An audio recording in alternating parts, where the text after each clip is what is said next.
everybody, welcome back to the channel. Here's the man who that system down there was all built for. This is Paul Paramore. Paul's a good mate of mine, and as you know, this system down here that you've been listening to in the shorts is for Paul and for Helen, Paul's lovely wife, and they've been wonderful in the last 4 days. I've been up here staying with them while we put this system together, and never will you find two better hosts than Paul and his lovely wife. Thank you. And this system in this room is nothing short of amazing. It's a beautiful, beautiful space to listen to that system in. And I thought we'd get Paul in front of the camera so that you can meet him. You've heard all about him. You've seen the system going together over the last, some time now. I've started this system long before I had the channel. So it's actually now come to its completion. We've got it all in the room here now, and it's all looking $1 million. And let's hear from Paul and see what he thinks about it. So what are your thoughts about it, Paul? I had terrific expectations for this system. The Linkwitz LX521 is a terrific speaker, which people can get at a very reasonable price for the sound which you get from these speakers and the price you pay for them. It's quite extraordinary. So very lucky to have those speakers, and also very lucky to have the other parts that make up the system. The OAD, Ultra Fidelity, John DeSensi amps are lovely. The preamp is a beautiful preamp. The holo-made DAC, KG DAC, you said it was good. Yeah. It's a lovely DAC. The Lumen Streamer is a lovely streamer. I'm very lucky I got both of those on one of Australia's audio forums, StereoNet, from two people, one of whom I'd regard as a friend, and the other one had a great relationship as well. And the other parts of the system, it's come together to make what I think is a terrific audio system. It's not inexpensive, but it's certainly not expensive for what it does. No, Very happy with it. It comes awfully close to my reference system, and my reference system is, in this country, many hundreds of thousands of dollars. So I completely agree with you. I'm blown away by just how well it's scaling. So one of the things that we're noticing with the system is the fact that it, we just played a track then. Fanfare for the common man. Fanfare for the common man. Copeland. There we go. It's lovely. I played a recording of that Paul had not heard before, and a reference recording, which is actually on my reference playlist, because it's one of the things that I use to judge a system for scale, for being able to give me a wide open, expansive soundstage. And in this room, that blew us both away. Yeah. Wasn't it amazing? Like just the air around everything, and the huge drum strikes and the sound pressure that was happening in the room. Yeah. We've always thought that this was a nice room for listening to music. As you've shown people, there's plenty of timber paneling. Yeah. There are drapes and so on, curtains which can be put in front of the windows. And even we just played it again just before starting this. And a metre from the speakers, it wasn't much more than 80 dB, or low 80s. Now, that's very comfortable listening levels in any room. Yep. And yet at the end of the room, the other end of the room where we're now sitting, you could not only feel the drum strokes that you're talking about, but I just put my hand behind me on the window behind the drapes just to your left, and you could actually feel the air pressure just slightly rattling the glass. That amazing. You felt it first yesterday. You told me, and then I did it, and we just did it again. This is not ridiculous listening levels.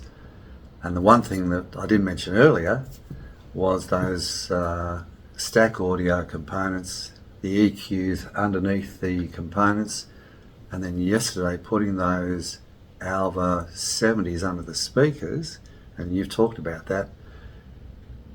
What was terrific sound before then got significantly better. I was surprised. Were you a bit surprised how much improvement occurred?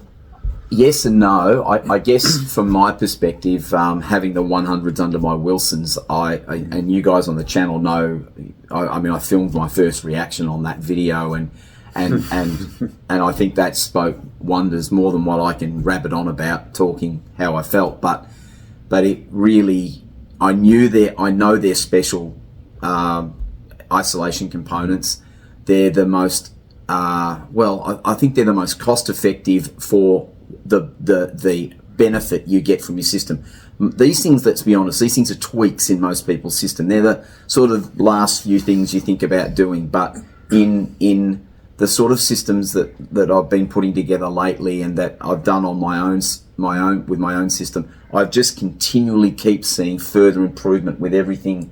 Every new set of them I put under a component. Now, we were spoilt because you knew, I advised you, I said, look, I really do think these are going to be advantageous to your system. Yeah. So you trusted my advice to you, and you bought component isolation for every component in Paul's system. Yep. And And then we had all the 70s underneath the platforms, which you are going to talk a little bit further about in a minute.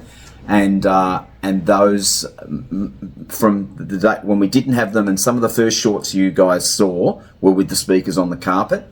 The bass in that situation was a little, it excited the floor, which is exactly what Siegfried Linkwitz wanted to do. He wanted that floor reinforcement for the lower octave. And one of the things I thought we might see is a slightly less attenuation of the bass, but slightly more definition in the bass. Well, what we got is we got very, very little drop off. If we lost half a dB, I'll be surprised in attenuation. But the tonal accuracy of the bass, I could literally hear the felt mallets hitting the skins of the drums. I could absolutely hear that vibration, that sharpness, that bringing all of that lower octave into focus on that Fanfare for the Common Man. That track really showed me just how good those speaker isolation components that Stack Audio produce are. Now, I've obviously have the hundreds and I've heard the 70s, again, I absolutely think they have done wonders for the lower octave. But further to that, and more to that, they have brought a bringing together of all of the components, the speaker drivers, that they've tidied up the imaging from when we didn't have them in there. So everything sounds. I mean, we played a Peggy Lee track, a really lovely Peggy Lee track from the 60s, and if you didn't think she was not in the room singing to us, her voice was just silky smooth. Her version of Fever, if you look for the Peggy Lee's version of Fever and play that, it is an exceptionally good recording from the 60s. And on Paul's system, it's shy of my system, which I would almost say they're level par on. I haven't heard it sound any better. The space around the instruments, where her voice was coming out of that center picture, and the image was correct in the height. Everything just was totally convincing, and it just sounded like a beautiful master tape analog recording, and we were streaming it, for goodness sake. So it's right up there, mate. This is in this room. This system is really something special. It really is. It's a nice room. We had our previous speakers on some isoacoustics, and they made a significant difference. Yep. But I've heard people talk about open baffle bass and lacking bass, etc., etc. Well, I think these are designed to go down to 20 hertz minus 3 dB or something like that. And being on the floor, I think you'd have to get awfully close to that in the room. Yep. But the first time you played the Peggy Lee, I've gone, wow. And especially when finding out when it was recorded, etc. But the bass was a little bit overwhelming some of the other stuff. I think just a tiny bit. Yeah. Now, when you first played the Aaron Copeland, the Fanfare for the Common Man, Helen, who really knows music, the two of us know that quite well because we have a nice recording of it. But you put it on. He said, Shane said, come and sit down in the chair. I'm going to put this on for you. And I've gone, what? And I've turned round to him and I've uttered a word that I won't say on camera. I've gone. The look on your face was priceless. And for a piece of no well to sound so much better and to fill the room, but once again the bass was just slightly over. Yeah. It seemed slightly out of proportion to the brass, didn't it? Yep, I agree. Whereas as soon as the plinth was put down with the isolation underneath it, with the stack audio underneath it, Yep. I don't think anything was lost, but everything came together, and everything now seemed. And I really then understood the sort of things you've been talking about and things you said you're hoping for. Yeah. When you were putting this together just prior to us playing some things, and it was actually a very interesting learning experience for me, actually. Oh, I'm glad you enjoyed it. Very, very interesting.